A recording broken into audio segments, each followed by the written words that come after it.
Hi, it's Sonia here checking in. It's been a while. 2025 was the year I tried everything I could after work to do anything creatively, trying to save myself from feeling that I'm living in the dark and just feeling unhappy after work. So here are the 5 lessons I've learned. Lesson 1: Your unhappiness is the feedback. It is not the end. It is the beginning. Because if life didn't hurt, we wouldn't move. None of us would want to leave our comfort zone of our everyday schedule if something didn't feel off. And I think oftentimes we blame ourselves from not having the drive or the desire to want to move forward, to want to do more. But I think eventually we will have to face ourselves honestly to recognize that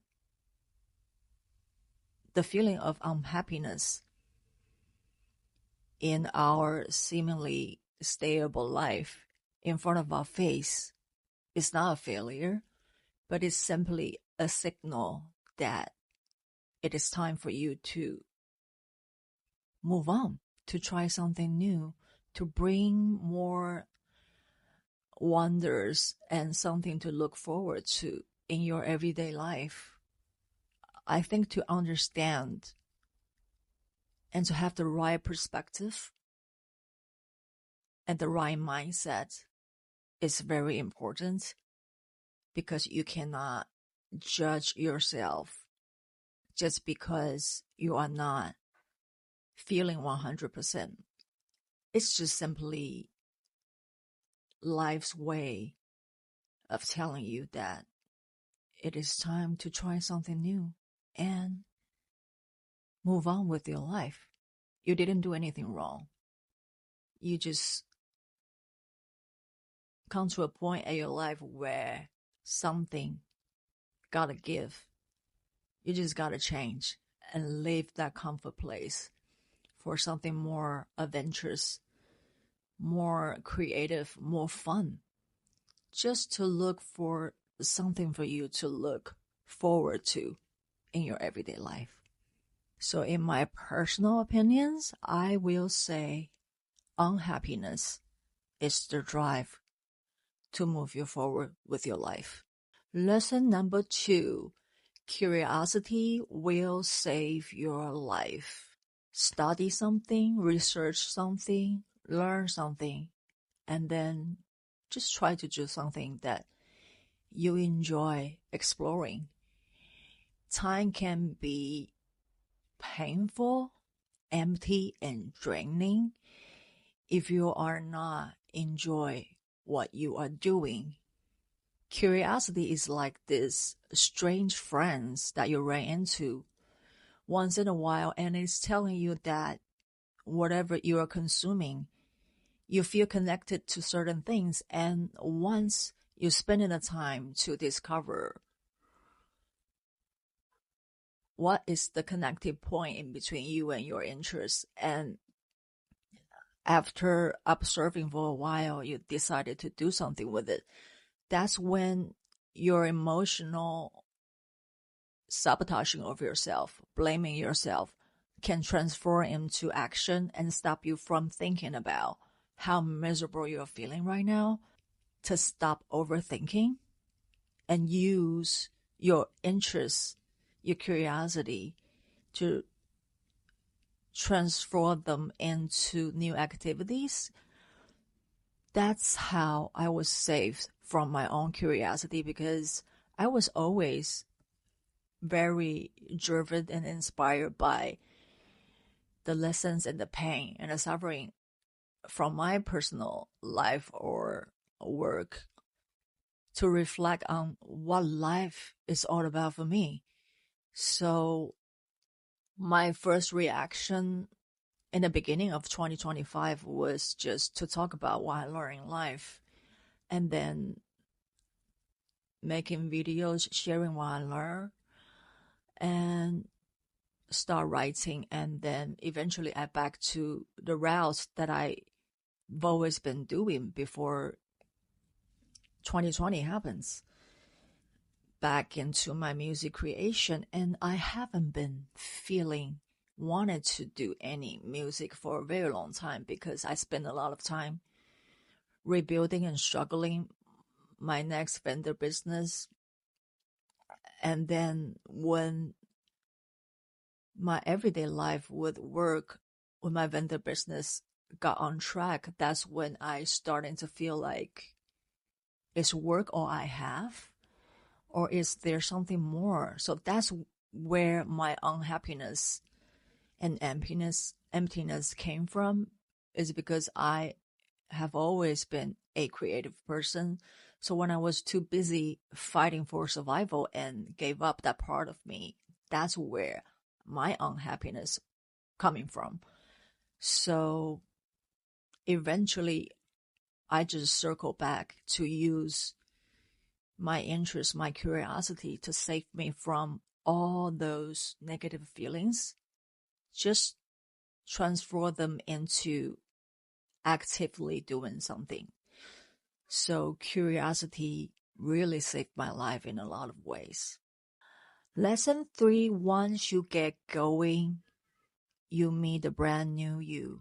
When you are in your lowest, life feels hopeless and dark, even depressing sometimes.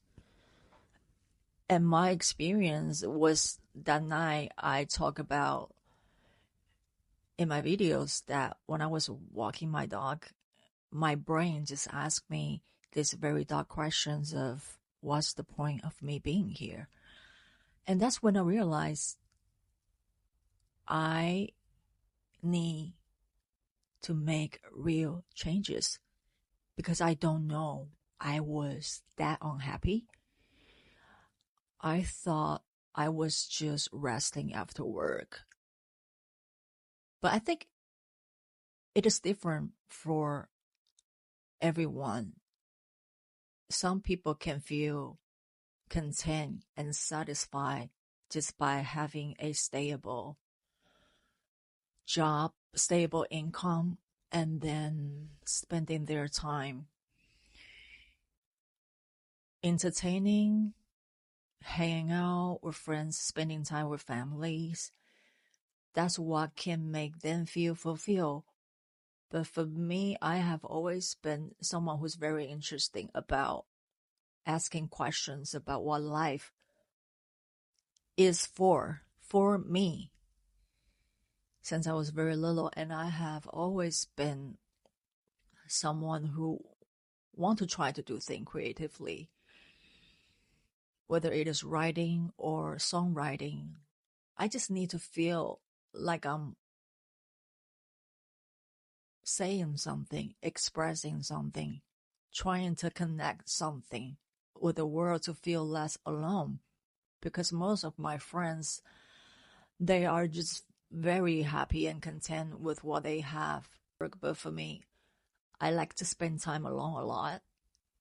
So especially as I got older, I spend those time alone.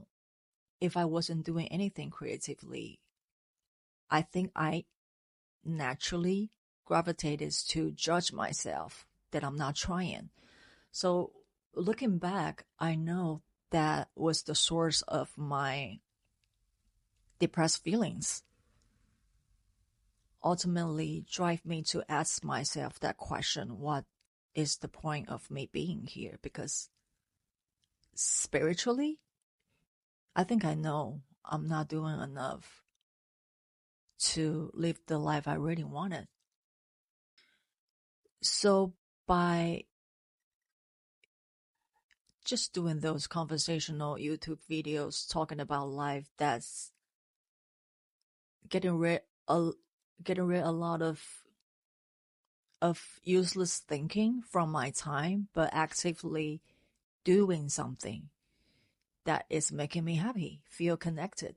But meeting the brand new you along of your trying, discovering, trying to do new things is not the end of this whole journey of saving yourself. So that leads us to lesson 4.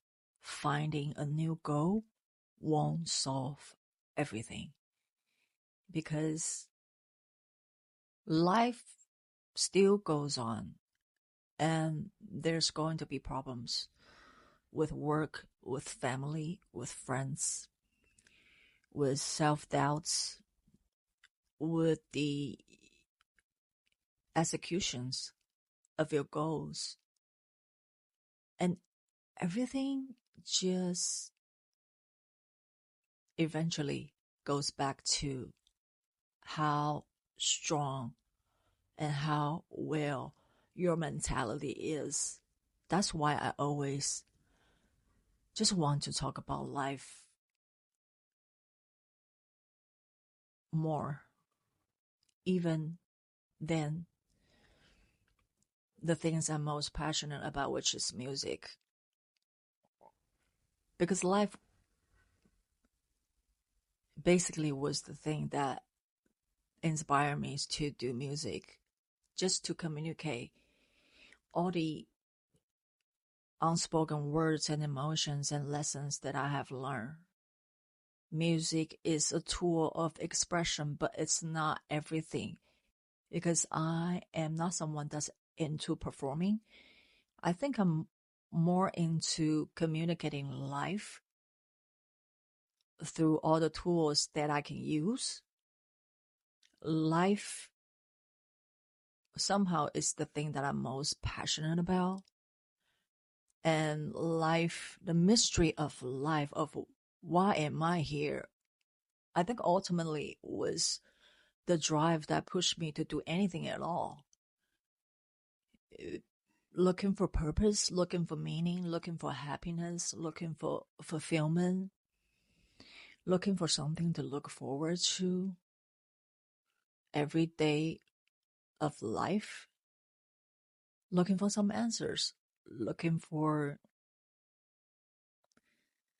some real fulfilling goals and purpose.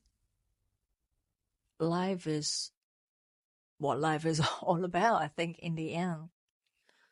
So finding a new direction in your life, whether it's with your career path or the family that you wanted to build, or the new realization that you see for yourself, that it is the new version that you wanted to live and become, it's not going to solve anything at all. And the contrast is adding more difficulty in your daily life and schedule, because now you want something more and there is price to pay. The endeavors, the learning curve, the failures, it's in and out of itself is somewhat even harder than your everyday life schedule. But because that's something new, you need to learn, discover, do, fail, and not repeat. And you are not getting any results until you go through another circle of learning and failing again. So finding new goal just basically save you temporarily from feeling empty, dark with your life, but it is definitely a brand new adventure, a challenge that you need to accept at the same time. There are prices to pay for having a goal in your life. So that leads us to lesson number 5. You need hope and vision to stay emotionally alive. And that's everything about being alive, being a human being. We always need to have something to look forward to.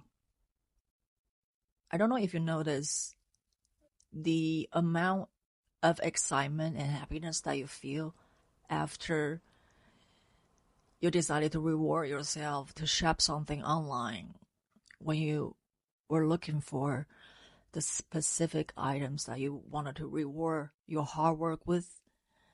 Like, excitement only exists in very short period of time once the items that you order arrive and you own it. It's beautiful. It's everything you wanted. The dopamine fades away shortly after that. Because I don't think human beings were designed to be content. I think we are naturally very curious and feisty creatures that need constant stimulation to feel something emotionally, to make us feel there's something we need to fight for, to feel happy for. I once thought that's all I wanted, just being able to work for myself and have a stable life, buy whatever I want, whenever I want it. I thought that's going to make me happy. But it really didn't in the long term. It did help in the short term. I think as a human being, we are very spiritual. There are a lot of things that we cannot see but can feel. And those are the real challenges and questions and pursuit that we need to face. In the end, as human beings, we need visions and dreams to keep us alive. Even though the challenges ahead with choosing that is going to be rough. But I think that's exactly what we need to stay alive and happy, fortunately and unfortunately. And there's no easy way out, no matter how you choose to live your life. You accept the fact that you work for survival and stability. And after that, maybe it's family. Maybe it's a side hustle that you wanted to build. Maybe it's just shopping, having more material things to fulfill your excitement. But I think in the end, you just need to be honest with yourself of what really makes you feel alive and happy. If you wholeheartedly and spiritually feel that you are doing everything you can with your life, then I think that darkness and unhappiness is not going to be there. But in exchange, you are obligated to live a life that is more difficult and more challenging. But I think the trade-off is fair. It's tough. It is hard. But for me, I think I'm still willing to fight for that sense of freedom and creativity after work. I'll take it. I'm not enjoying it, to be honest with you. It reminds me of how tough, rough, difficult it was after 2020 when I was rebuilding my waffle business. You just need to eat a lot of shit before you actually see anything is working. But I understand the process, and I do not I do not choose the path of feeling dark and unhappy. I rather just keep fighting for a vision that I believe in, a goal that I wanted to achieve, and the creative freedom that can give me a sense of purpose and happiness. challenge accepted. So these are the lessons that I learned in 2025 in shorts, and I actually had a lot more to share. But tell me about your journey in 2025. What have you learned? What have you decided to fight for? In the comments below. And I'll share a lot more the next time I see you.